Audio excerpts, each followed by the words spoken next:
Hey, good morning. Thanks for joining us for this morning's Digital Devo. I'm Joshua Maxwell, Executive Director of In Focus Church.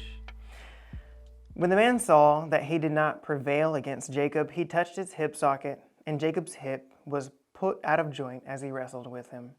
Then he said, "Let me go, for the day has broken." But Jacob said, "I will not let you go unless you bless me." Jacob's name literally meant heel grabber. And since his birth, where he came out of the womb, stubbornly grabbing the heel of his brother Esau, his life has been marked by physical strength and stubborn determination. Jacob was a self-made man who had let nothing stand in the way of whatever he wanted in life.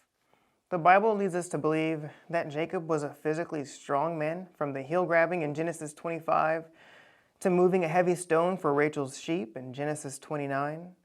And the difficult manual labor that he provided for his uncle Laban for 20 years, described in Genesis 31.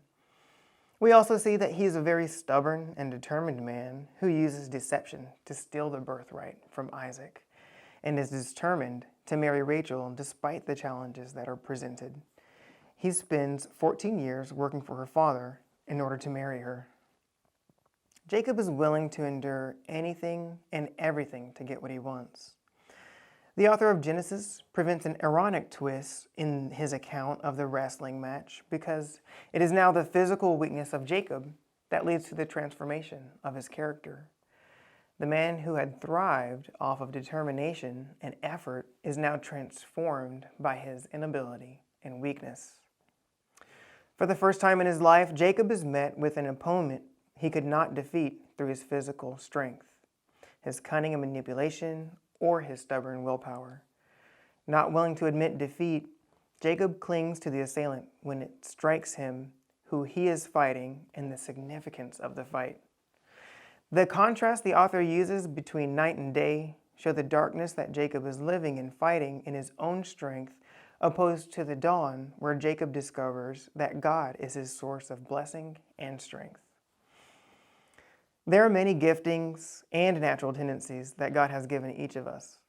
But if we use them in our own strength for our purposes and not for the glory of God, we are not going to experience the blessings of God.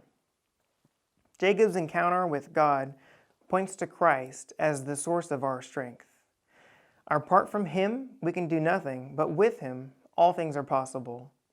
God wants to use us and the gifts He has given us for His glory, but we must cling to Him and not to our own understanding if we are to receive His blessing. God wants to bring us out of the darkness of our selfishness and pride and dependence upon self to recognize His goodness and blessings as we serve Him and His purposes.